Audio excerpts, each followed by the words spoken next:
Vice President Kamala Harris and Donald Trump are in a dead heat, according to recent polls. But there are some groups where Harris holds a significant advantage over Trump, in particular, younger voters. They could have an enormous impact on who wins this election. And in 2020, they sure did, voting in record numbers. So I wanted to hear what is motivating them this election. So I went to my home state of New Jersey, Rutgers University, and talked to several students. And since most of them are voting for president for the very first time, they could be part of this group who ultimately decides who wins this election. And I asked how they're feeling about having that awesome responsibility. Watch this. Firstly, I'm super excited. Like, the first time to vote in any presidential election, and such a consequential election too. There's just something about the aura of the presidential election that is heightened in ways in which I don't think we fully get to understand until we are able to cast our ballot, which I'm deeply excited for. Yeah, coming from an immigrant family, I've been waiting for this moment for all my life. But I'd be lying if I didn't say I was a little nervous too. Maybe it's the politics, the polarization, everything that's going on in the media, but I'm a little nervous to see what's going to happen. Do you think other people your age are engaged? I would say yes, more than usual. I think that a lot of people have been tuned into this election, especially because it has been so unprecedented. Do you have peers who were not at all engaged or had no plans to vote 6 months ago, and now they've changed their mind? I definitely do. I definitely have been talking to a lot of my friends about the presidential election, really trying to encourage them to vote. But I think that before President Biden stepped aside and Vice President Kamala Harris really took the wheel with the Democratic Party, there were a lot of people in my life, in my friend group, who were really adamant to not vote because they really felt like none of the candidates were representing them. Both of them were, as a lot of people say, like two old men. And I think that now having a new candidate, a lot of young voters, especially a lot of women, have been reinvigorated to kind of show up and to vote, even if they're not political science students. Do you think everybody feels comfortable, and I'm not asking you who you're voting, but even in your friend group, in your social group, do people feel comfortable saying who they're voting for? It's a toss-up. It's really 50-50 because admitting your true feelings about politics, especially in this environment, it's scary, it's polarizing. Is it harder for young people on a college campus to say if they're going to support Donald Trump?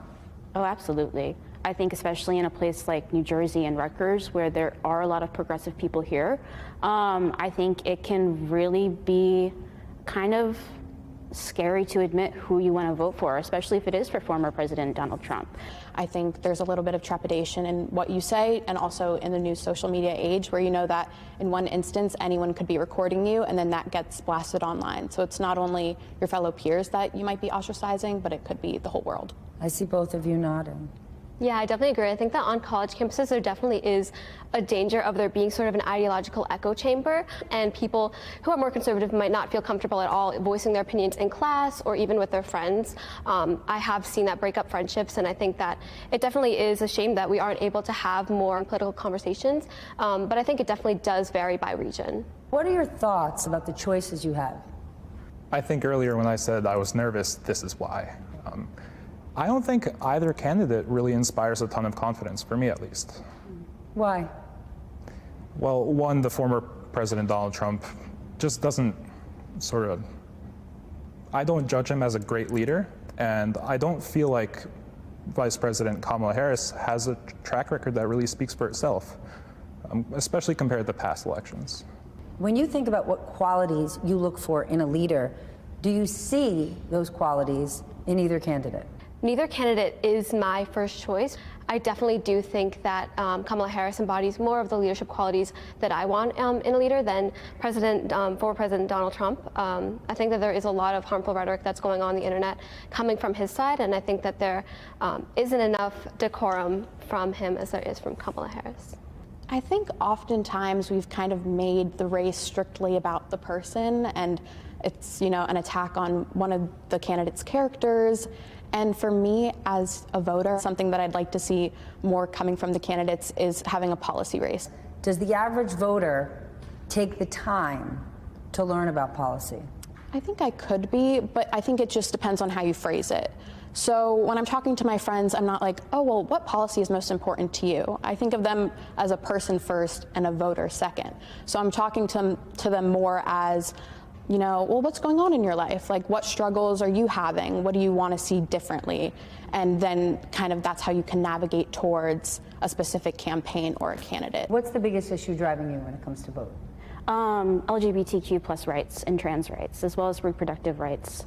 I would say access to healthcare. I think healthcare is something that kind of gets lost in the conversation a lot. Immigration. Our immigration system needs reform. I think right now we do need legal pathways for undocumented immigrants, but also like immigrants who are here on visas as well. I think for me, it has to be the economy. We're all seniors, we're about to graduate, enter the job market, and we have to start paying for things like gas, rent, utilities, and trying to sort out how that's going to work. And the fact that I have no idea where I'm going to live a year from now, these are scary considerations.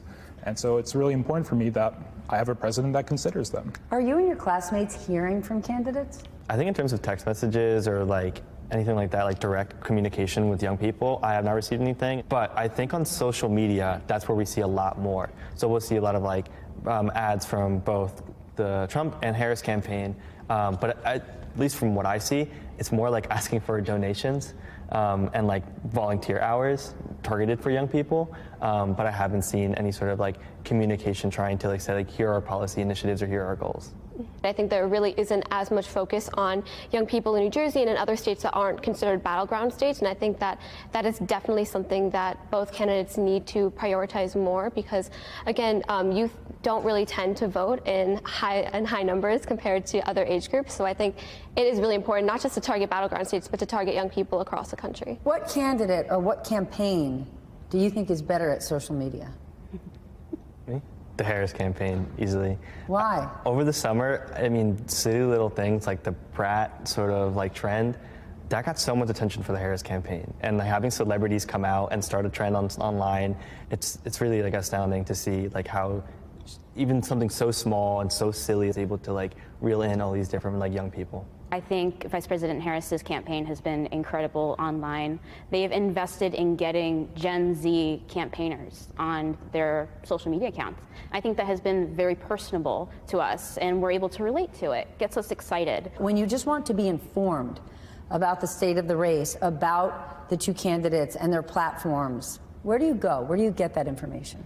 If I'm trying to seek it out, it's reading the news, but oftentimes social media, I'm not seeking it out. It just appears on my screen, and it's not whether I'm asking for it or not. It comes up on my feed. I think that there definitely is a danger of social media posts kind of creating ideological echo chambers and kind of rage baiting.